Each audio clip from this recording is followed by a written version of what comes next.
ఈరోజు అసెంబ్లీ ఆంధ్రప్రదేశ్ రాష్ట్ర అసెంబ్లీ మొదలైంది.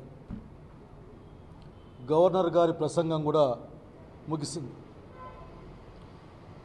నేను ఒక విషయం చంద్రబాబు నాయుడు గారికి, అతని పార్టీలో ఉన్న మిగతా వారికి, అట్లాగే ఔత్సాహిక రాజకీయ నాయకుడు పవన్ కళ్యాణ్ గారికి, కాసు కూర్చున్న ఈ రాష్ట్రంలో ఉంటనక్కలాగా కాసు కూర్చున్న బీజేపీ కూడా ఒక మాట చెప్పాలనుకుంటా ఉన్నా. నేను ఏంటంటే, సభను నడిపించుకోవాల్సిన బాధ్యత సభానాయకుంది. సభానాయకుడు అంటే ముఖ్యమంత్రి గారు సభానాయకుడు. సభను సక్రమంగా నడిపించాల్సిన బాధ్యత సభాధిపతి. ఇది మౌలికమైన నియమాలు. ప్రధాన ప్రతిపక్షం లేకుండా ప్రతిపక్షం ఉందనే విషయాన్ని కూడా గుర్తించడానికి నిరాకరించే మీ యొక్క మానసిక దౌర్బల్యాన్ని చూసి నేను బాధపడతా ఉన్నాను. ఇంకా అసెంబ్లీలో మీరే చప్పట్లు కొట్టుకోవచ్చు, మీ డబ్బా మీరే కొట్టుకోవచ్చు, చంద్రబాబు నాయుడు గారిని విపరీతంగా పొగుడుకోవచ్చు. ఇప్పుడిప్పుడు రాజకీయాలు నేర్చుకుంటున్న వాళ్ళు కూడా ఆఖరికి ఇష్టప్రకారం మాట్లాడి అంతా బాగుందని చప్పట్లు కొట్టుకోవచ్చు. ప్రజల గురించి మాట్లాడడానికి మీ దగ్గర నుంచి ఎవరు కూడా ఉండే అవకాశం లేదు. నేను అధికార ఎన్డీఏ కూటమి శాసనసభ్యులను ఒకటి కోరుతా ఉన్నా.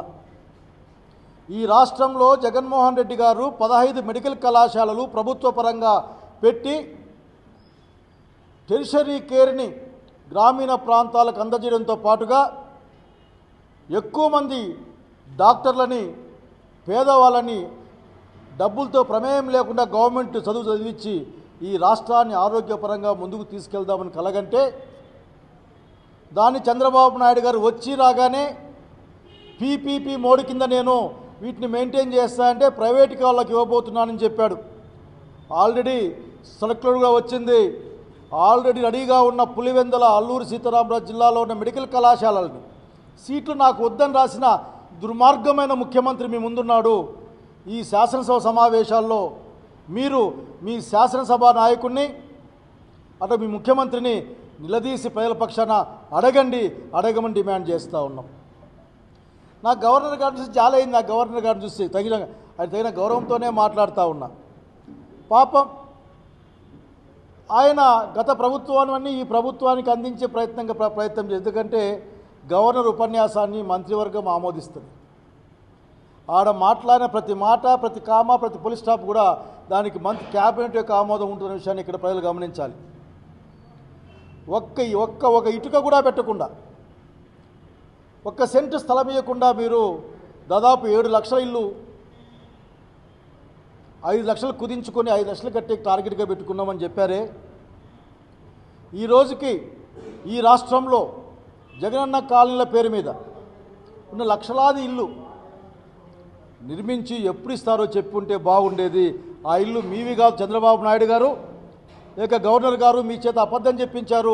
అవి గతంలో ఉన్న ప్రభుత్వం జగన్మోహన్ రెడ్డి గారు మొదలుపెట్టే సంగతి గుర్తుపెట్టుకోవాలి. అట్లాగే మిర్చికి కూడా ఎంత గొడవ జరుగుతుంది. అంత భయం లేకుండా, ప్రజలంటే భయం లేకుండా మీరు మాట్లాడుతూ ఉన్నారు. మిర్చి ఇంటర్వెన్షన్ మీ దగ్గర నుంచి ఏముంది? ఒక 2 రూపాయలు చేసే లెఫ్ట్ హెడ్ పైన ఉత్తరం రాశారు మీరు. అదే జగన్మోహన్ రెడ్డి గారి ప్రభుత్వం ఈ రాష్ట్రంలో ఉన్నప్పుడు కనీస ధర ప్రకటించిన వాటికే కాకుండా చివరికి బూడిద గుమ్మడికాయలకు కూడా, టమేటా కూడా కొని మార్కెట్లో లేకపోతే ఆ సెంటర్కి పోతే గవర్నమెంటే వాటిని కొని తీసుకున్న పరిస్థితి మీ దగ్గర నుంచి ఎక్కడుంది? మీ దగ్గర నుంచి కేసులు వచ్చాయంతే, వైసీపీ కార్యకర్తలపైన, అక్కడ సాధారణ ప్రజానీకం పైన. మీరు వైద్యం గురించి మాట్లాడుతూ ఉన్నారు. నాకు చాలా ముచ్చటేసింది. నిజంగా కింద ఏమైనా డబ్బుల గురించి మాట్లాడతాడేమో అనుకున్నా. చంద్రబాబు నాయుడు గారి మనసులో ఒక దురాలోచన ఉంది. దాన్ని గమనించమని కోరుతా ఉన్న ప్రజానీకాన్ని, అంటే గవర్నర్ గారిని కూడా. ఇప్పటికే ఆరోగ్యశ్రీని లేకుండా చేసే ఆలోచన, దాన్ని ఇన్సూరెన్స్కి ఇస్తాను, నేను బీమాకు అప్పగిస్తాను, 2 జోన్లుగా మారుస్తా అని చెప్పే మాట. పూర్తి స్థాయిలో ప్రభుత్వం కంట్రోల్లో ఉంటేనే దాని ఇంప్లిమెంటేషన్లో అనేకమైన సమస్యలు ముందుకు వస్తూ ఉన్నాయి. ఇంకా దాన్ని ప్రైవేట్ వాళ్ళకి అప్పగిస్తే జరగబోయేది ప్రైవేటు విద్యలాగే ఉంటుందని చెప్పాలనుకుంటున్నా. నేను మీకు ప్రజలంటే ప్రేమ లేదు. నూతన ఆర్థిక విధానమో ఏదో మాట్లాడారు మీరు, నాకు నవ్వు వస్తుంది. మీ యొక్క నూతన ఆర్థిక విధానం రాష్ట్రాంది ఏదో కేంద్రాంది ఏదో ప్రకటించండి. కేంద్రం ప్రకటించింది, మీ దగ్గర ఏందీ లేదు. మీకున్న కోరిక ఒక్కటే, ప్రభుత్వ రంగాన్ని బలహీనపరచడం, ప్రైవేట్ రంగాన్ని బలోపేతం చేయడం, ఆ ప్రైవేట్ రంగంలో ఉన్న వాళ్ళతో కలిసి మీరు ప్రయాణించడం అనే విషయం తప్ప మీ ముఖ్యమంత్రి గారికి ఇంకోటి తెలియదని చెప్పడానికి నేను బాధపడతా ఉన్నా. ఈరోజు అత్యంత ప్రమాదంలో ఉన్న రంగాలు రెండు, అది విద్యా, వైద్యం. ప్రజలు గమనించాలి, ప్రజలు తమ హక్కుల్ని కాపాడుకునే ప్రయత్నం చేయాలి. ఎంత అసలుకి ఏమాత్రం లేకుండా మాట్లాడుతూ, శ్రమ లేకుండా మాట్లాడుతూ ఉన్నారు. కరెంటు రేట్లు ఎలక్షన్ల ముందు ఏం చెప్పారు? ఇదే చంద్రబాబు నాయుడు గారు, రేట్లు పెంచాం, సమీక్షిస్తాం. కేవలం ట్రూప్ ఛార్జెస్ పైన 15,000 కోట్ల రూపాయలని ఎత్తుకుపోయారు మన జోబుల్లో నుంచి. గవర్నర్ గారు గుర్తుపెట్టుకోవాలి, గొప్ప విషయంగా చెప్పుకోవడానికి వీల్లేదు. సెకీ గురించి మాట్లాడారు. అందరు విద్యుత్ రంగ నిపుణులు ఆ తిరుపతిలో ఉన్న ఆఫీస్ వాళ్ళు ఏం మాట్లాడుతూ ఉన్నారంటే, ఇంతకంటే గొప్ప పథకం లేదు, ఇంత అగ్రిమెంట్ లేదు. 1,18,000 కోట్ల రూపాయలు ఈ రాష్ట్రానికి మిగులుతుందని చెప్పారు. మీ కంటికి కనపడదు. పైగా నిన్న మనం కొత్త రాగం చూస్తూ ఉన్నాం. గవర్నర్ గారు, మీ ముఖ్యమంత్రి గారు చెప్తా ఉన్నారు, ఆ డిమాండ్ టైంలో మేము రేట్లు పెంచి తగ్గించుకుంటామని చెప్తా ఉన్నారు. ఇంతవరకు హైటెన్షన్ కరెంట్కే అది ఉండేది. కానీ మీ యొక్క అతి గొప్ప పరిపాలనలో చివరికి గృహ అవసరాలకు కూడా లేక లో టెన్షన్లో వాడే కరెంటు కూడా ఆ పీక్ అవర్స్లో సపరేట్ రేటు పెడతామని చెప్పే మాట వస్తూ ఉంటే మాట్లాడిన ముఖ్యమంత్రి గారు విషయం గమనించాలి. ఇంకో మాట చెప్పాల్సి ఉంది దాంట్లో గవర్నర్ గారు, మా ముఖ్యమంత్రి గారికి పరిపాలన మీద పట్టు లేదు, మా ముఖ్యమంత్రి మాట ఎవరు వినడానికి సిద్ధంగా లేరని కూడా మీరు చెప్పి ఉండాల్సింది గవర్నర్ గారు. ఎందుకంటే గ్రూప్ 2 నిరుద్యోగుల సమస్య మొన్న చూసాం. చంద్రబాబు నాయుడు గారు ఉత్తరం రాస్తారా ఏపీపీఎస్సికి, దీన్ని వాయిదా వేయండి అని. చైర్మన్ గారు వీలు కాదని చెప్తారా? వినడానికి అసలుకి బండిని ఎడ్లు లాగుతున్నాయా లేక ఎడ్లని బండి లాగుతోందో చెప్పాల్సిన అవసరం ఉంది. మీరు ఇక్కడ ఏ విషయమైనా సరే శాంతి భద్రతలు నేను చెప్తా ఉన్నా. మరొకసారి చక్కటి మాట, గతంలో ప్రభుత్వాల్లో పనిచేసిన వాళ్ళుగా చంద్రబాబు నాయుడు గారు, మీకు కూడా తెలుసు, మీరు ఒకానొక సందర్భంలో వాపోయారు. ఈ మధ్య కాలంలోనే ప్రజాస్వామ్యంలో హింసకు తావులేదు, పగ ప్రతీకారకు తావులేదు, ప్రజల యొక్క సంక్షేమం శాంతి సౌభాగ్యాలతో ఉండాలని అదే మాట తిరిగి మీకు చెప్తా ఉన్నాం. మేము ఈ రాష్ట్రంలో ప్రజలు భయంతో బతుకుతూ ఉన్నారు. ఈ రాష్ట్రంలో పగ ప్రతీకారాలు లేవని మీరు అనుకుంటే మా జిల్లాకు రమ్మని చెప్తా ఉన్నా. నేను ఒకసారి రండి ఈ జిల్లాకు, అనంత జిల్లాకు దగ్గరుండి చేయి పట్టుకొని చూపిస్తాం. దాన్ని ఏమంటారో మీరే పేరు పెట్టుకోండి. మీరే పలుమార్లు చెప్పారు. ఈ రోజున ఈ రాష్ట్రానికి పెట్టుబడులు రాకపోవడానికి కారణం మీ పాలనలో ఉన్న సమాజంలో ఉన్న అరాచకం తప్ప ఇంకోటి కాదు. ఇక్కడ భయపడుతున్నారు, రావు మిమ్మల్ని చూసి భయపడతా ఉన్నారు, మీ యొక్క శాంతి భద్రతల విధానాన్ని చూసి భయపడతా ఉన్నారు. కనుక మీరు చెప్పిన మంచి మాటని మీ ప్రభుత్వంలో ఇంప్లిమెంట్ చేయమని పెద్దలు మీరు వయసులో నేను కోరుతా ఉన్నా. అట్లా మీ వాళ్ళకి నేర్పించండి. మీరు మర్చిపోయినట్లున్నారు. ఆఖరికి అసెంబ్లీకి వస్తే జగన్మోహన్ రెడ్డి గారు ఏమేం చేస్తామనే విషయాన్ని మాట్లాడిన అచ్చెన్నాయుడిని గుర్తు తెచ్చుకుంటా ఉన్నా. అట్లాగే గౌరవ డిప్యూటీ స్పీకర్ గారిని గుర్తు తెచ్చుకుంటా ఉన్నా. ఆయన వచ్చి నీకు నమస్తే పెడితే చూసి ఆనందపడాలనుకున్నాడు. అధ్యక్ష అని పిలిస్తే సంతోషపడతా అంటే అచ్చెన్నాయుడు గారు పాపం, అది ఇంకా నాకు గుర్తుకొస్తా ఉంది. ఇటువంటి దురుద్దేశాలతో దుర్మార్గమైన ఆలోచనలతో మీరు ఉంటారు కాబట్టి చాలా ఇబ్బంది. అనేక అంశాలు మాట్లాడుకోవచ్చు. మీరు మా జిల్లా వరకు మాట్లాడుతూ ఉన్నాం. మా జిల్లా నుంచి ఆర్థిక శాఖ మంత్రి కేశవ్ గారికి ఉన్నాడు మిత్రుడు. నేను నమ్ముతా ఉన్నా కేశవ్కి అంత ఇంత జిల్లా పట్ల ప్రేమ ఉంటుందని. హంద్రిని వాడు వెడల్పు చేసి చెరువుకు నీళ్ళు అందే విధంగా ఈ సంవత్సరంలోనే పూర్తి చేయడానికి, ఎందుకంటే రాయలసీమ జిల్లాలో అత్యంతగా నీళ్ళు లేని జిల్లా అనంతపురం జిల్లా.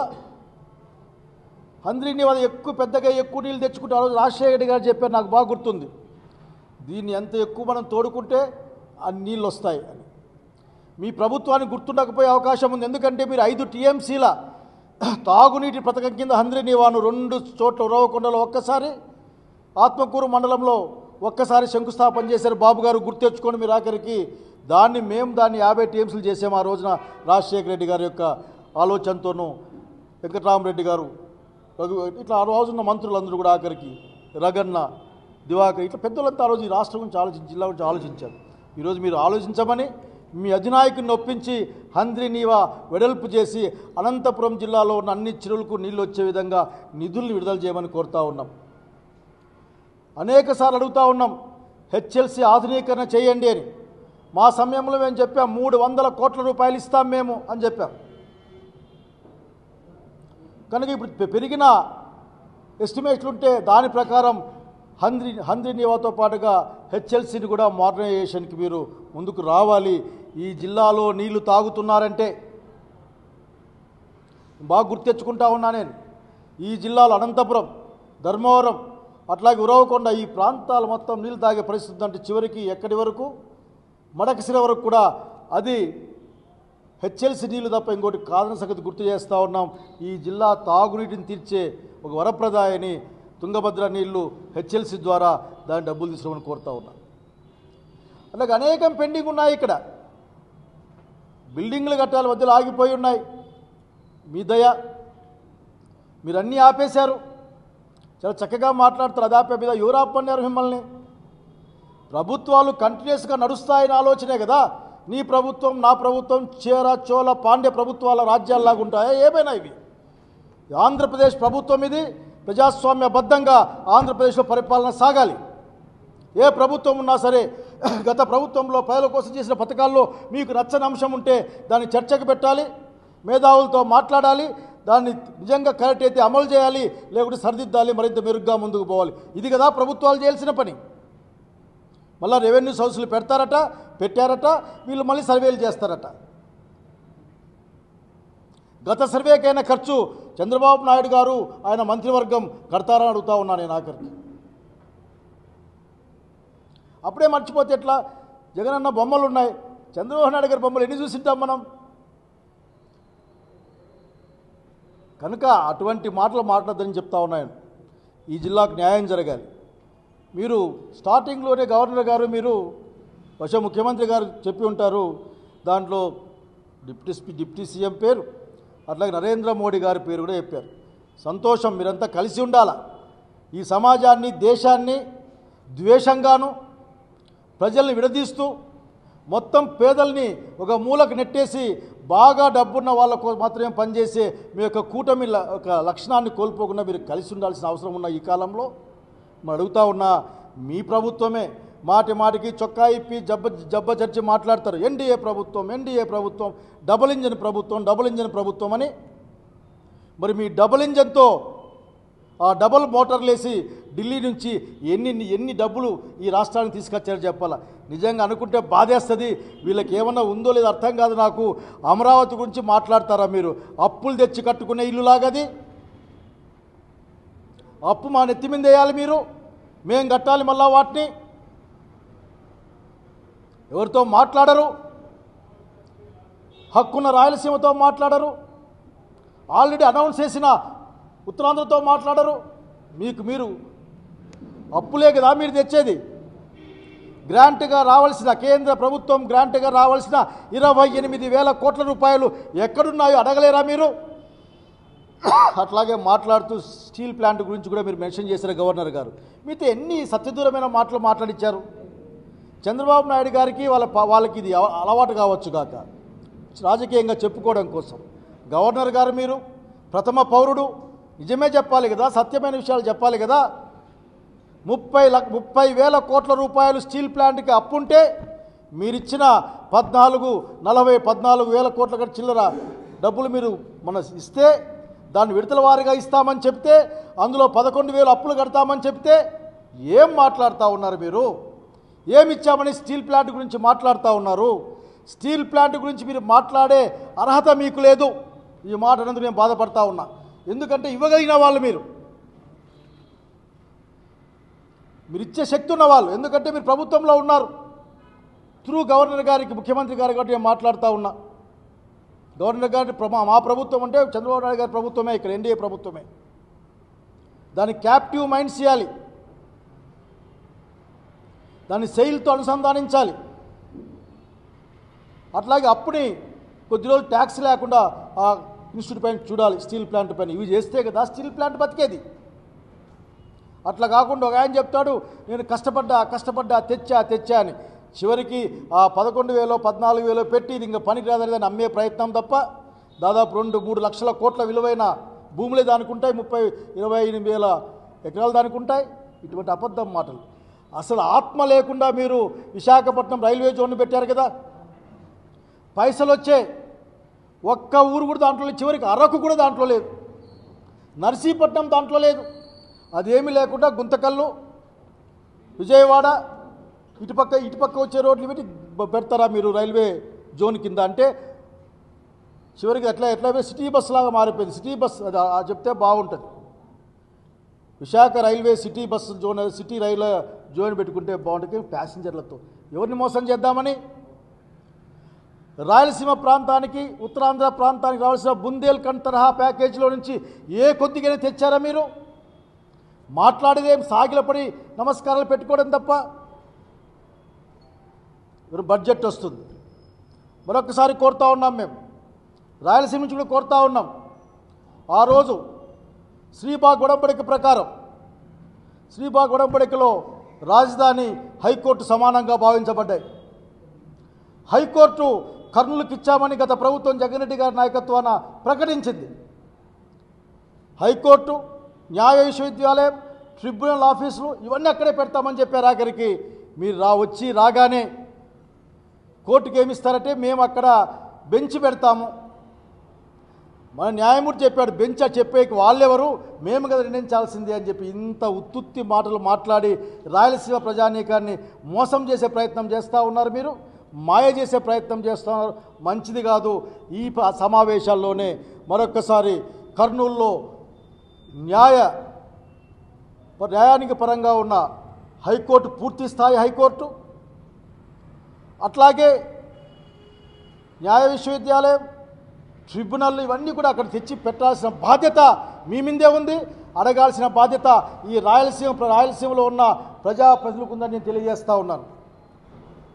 మీరు ప్రతిపక్ష నాయకులు లేకుంటే మంచిది అనుకుంటుంటారు మీరు. ఎందుకంటే మిమ్మల్ని అడుగుతాడు, నిలదీస్తాడు. మనం చూసాం కదా మీ అప్పుల లెక్కల్ని అట్లా కడిగేసి అక్కడ జగన్మోహన్ రెడ్డి గారు. మీరు చెప్పే మాటలు ఎంత సత్యదూరంగా ఉంటున్నాయో అందరికీ అర్థమవుతా ఉంది. రంగయ్య చెప్పాడు, అక్కడ రంగయ్య గారు చెప్పారు. ఇప్పుడు మీ దగ్గర డబ్బులు లేవని మీరు చెప్పుకుంటే ఎట్లా? మా దగ్గరికి వచ్చినప్పుడు గలగల ఆడించుకొచ్చి వచ్చారు కదా మీరు. మాకు అన్నీ తెలుసు, మీ అప్పులు తెలుసు, విధ్వంసం తెలుసు, అన్నీ తెలుసు. అయినప్పటికీ కూడా నా అనుభవం, నా సామర్థ్యం, నా వయస్సు, అట్లాగే డబుల్ ఇంజన్ నరేంద్ర మోడీ గారు, మా కూటమి, అట్లాగే పవన్ కళ్యాణ్ గారు ఇన్ని మాటలు చెప్పి కదా మా దగ్గరికి వచ్చింది. ఈ రోజున మా సైడ్ ఒక సామెత ఉంది, ఏరు దాటేదాకా ఏటి మల్లన్న, దాటినాక బోడి మల్లన్న అని అంటారని చెప్పి. అట్లా మీరు అనే ప్రయత్నం తప్ప ఇంకోటి కాదు. సూపర్ 6ని ఒక్కటే అమలు చేయండి. పెన్షన్ల గురించి మాట్లాడుతూ ఉన్నారు ఎంపీ గారు, ఎక్స్-ఎంపీ గారు. మీ యొక్క పెన్షన్ స్కీమ్లో ఎట్లా తగ్గించాలని మాత్రమే మీరు చూస్తూ ఉన్నారు. ఎట్లా కట్ చేయాలి, దివ్యాంగులకు ఎట్లా కట్ చేయాలి, ముసలి వాళ్ళకి ఎట్లా కట్ చేయాలి, వితంతులకు ఎట్లా కట్ చేయాలి, ఎట్లా తగ్గించాలనే ఆలోచన తప్ప పెంచుదామన్న ఆలోచన మీ దగ్గర లేదు. మేము చూస్తూ ఉన్నాం, జనానికి కూడా అర్థమవుతూ ఉంది. కనుక అన్ని కత్తరింపులు, తగ్గింపులు, లేకుంటే అబద్ధాలు చెప్పే మాటలు తప్ప మాకేం కనపడడం లేదు ఈ రోజున. కనుక అనేక అంశాలు మాట్లాడుకోవచ్చు. మీ దగ్గర రోడ్ల గురించి మాట్లాడతారా? ఏదో కొత్త రోడ్లు వేసినట్లు ప్యాచ్లేసి అసలు ప్రపంచమంతా మా దగ్గర ఉందని చెప్తే ఎట్లా? పైగా మాకు ఇంకో మాట చెప్తారు, 1800 ఎన్ని కిలోమీటర్లు కొత్త రోడ్లు వేయబోతున్నారంటే వీళ్ళంతా. అవి ప్రైవేట్లో ఇస్తారట. ఎట్లేస్తావంటే వాళ్ళ పీపీపీ మోడ్ అట. పీపీపీ మోడ్లో రోడ్లు వేసిన తర్వాత దానికి టోల్ గేట్ పెడతారట. ఏమి దుర్మార్గం ఇది. బహుశా గార్లది నుంచి పెనక్చర్లకు పోవాలన్నా టోల్ కట్టిపోవాలే మేము, లేక అనంతపురం నుంచి నార్పలకు పోవాలన్నా టోల్ కట్టిపోవాల్సి వస్తుందేమో. చెప్పడానికి మీకుంటే ఉండొచ్చు, వినడానికి మాకు ఉండాలి. ఆఖరి మొత్తం ప్రైవేట్ పరే. మొన్ననో నేను ప్రజాశక్తి అనుకుంటాను, జెన్కోని ప్రైవేటైజ్ చేసే ఆలోచన జరుగుతూ ఉంది అని. అటువంటి ఆలోచన మానేమని కోరుతా ఉన్నా. మీ పూర్వ ప్రభుత్వాలు ప్రజల ఆస్తుల్ని పెంచింది మీరు అప్పనంగా ప్రైవేట్ వాళ్ళకి అప్పగించడం కోసం కాదు. ఆయిల్ సీడ్స్ కార్పొరేషన్ అమ్ముతామని చెప్పారు మీరు. ప్రతి ఒక్కటి ఆ రోజున ఎవరికైనా సరే ప్రభుత్వం ఆస్తులంటే ప్రజల ఆస్తులే. ప్రజల ఆస్తులు పెంచడం అనేది ప్రభుత్వ ధర్మంగా ఉండాలని పెంచిన ఆస్తుల్ని మిమ్మల్ని ప్రైవేట్ వాళ్ళకి అప్పనంగా అప్పగించమని కాదన్న విషయాన్ని గుర్తు చేస్తూ ఉన్నాం. ఇక్కడ చూస్తూ ఊరుకునే సిద్ధంగా లేం. ఇంకా అనేక అంశాలు మీతో మాట్లాడేది ఇంకా ఉంది. ఎందుకంటే శాసనసభ జరుగుతుంది, మీ యొక్క హావభావాలు చూస్తాం, మీరు చెప్పే మాటలు వింటాం. అసలుకి నవ్వాలో ఏడవాలో అర్థం కాని పరిస్థితి ఉంటుంది. అయినప్పటికీ ప్రజల కోసం జగన్మోహన్ రెడ్డి గారి నాయకత్వాన్ని రాష్ట్రంలో ఉన్న వైసీపీ శ్రేణులు మీ యొక్క సత్య దూరమైన, అంతేకాకుండా ప్రజలను మాయ చేసే మాటల విధానాలని ఎదుర్కోవడం సిద్ధంగా ఉన్నామని తెలియజేస్తూ ఉన్నా. మరొక్కసారి చెప్తా ఉన్నా, నేను రాజకీయం అన్నది ప్రజల సంక్షేమం కోసం. రాజకీయాలంటే వ్యాపారం కాదు. పరిపాలన అంటే పగ ప్రతీకారాలు తీర్చుకోవడం కాని సంగతి గుర్తుపెట్టుకోవాలా. ఏ రాష్ట్రమైనా ఏ సమాజమైనా శాంతి భద్రతతో సౌఖ్యంగా ఉన్న రోజున, ఆరోగ్యంగా విద్యాపరంగా ఉన్న రోజున పెట్టుబడులు వస్తాయి, ఆరోగ్యకరమైన అలవాట్లు వస్తాయి. ఆ రాష్ట్రం ముందుకు పోతున్న విషయాన్ని గుర్తుపెట్టుకోమని గవర్నర్ లాంటి పెద్ద మనిషి చేత సత్యదూరమైన విషయాలు, మీరు చేయని విషయాలు.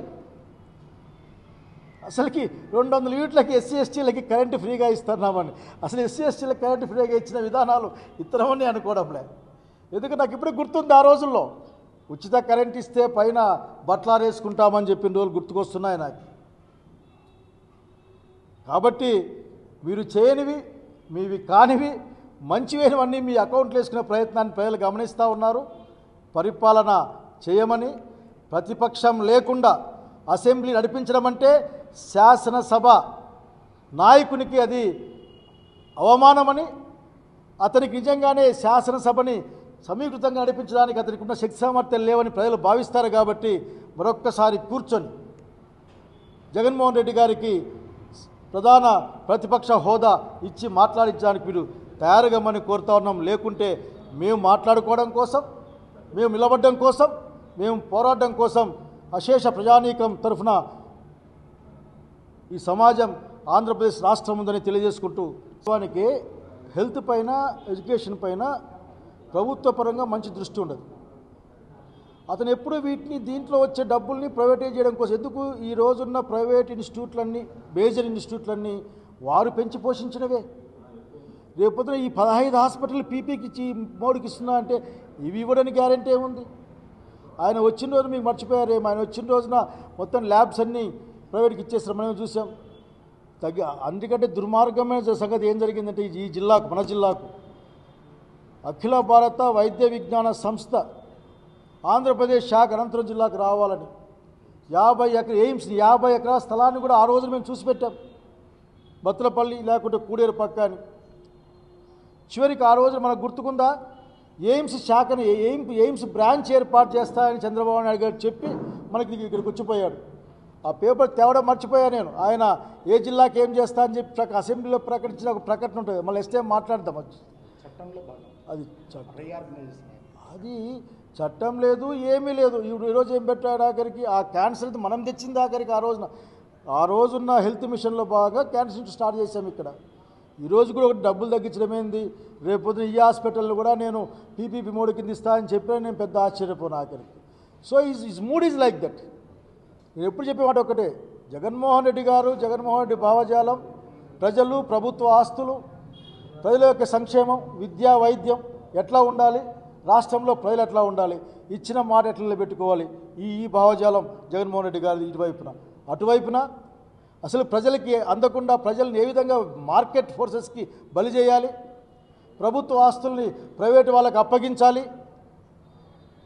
చివరికి ఆయన మర్చిపోవచ్చు, లేదా ఆయన చాలా కన్వీనియంట్గా ఈ రోజున హైటెక్ సిటీ కట్టిన దగ్గర ఇన్సైడర్ ట్రేడింగ్ ఎంత జరిగిందని ఒక డాక్టరేటే ఉంది. సేమ్ థింగ్ ఇక్కడ మనుషులు మాట్లాడుకుంటూ ఉన్నారు. కనుక చంద్రబాబు నాయుడు గారు నిజంగా నేను ఒకటే, ఆయన పట్ల ఒక గౌరవం కూడా ఉంది. ఎందుకంటే ఆ తరానికి మిగిలిన నాయకుడు, ఆఖరి నాయకుడు ఆ తరానికి. అతని ఆయన పద్ధతులు, ఆయన మాట్లాడే తీరు, లేక ఆయన ఇచ్చే వాగ్దానాలు భవిష్యత్ తరాలకి మంచి ఆదర్శంగా ఉండాలని కోరుకుంటాను. అంతేగాని ఒక చెడ్డ సాంప్రదాయాన్ని క్రియేట్ చేయొద్దని నేను కోరుకుంటా ఉన్నాను. సెలవు తీసుకుంటా ఉన్నాను. నమస్కారం.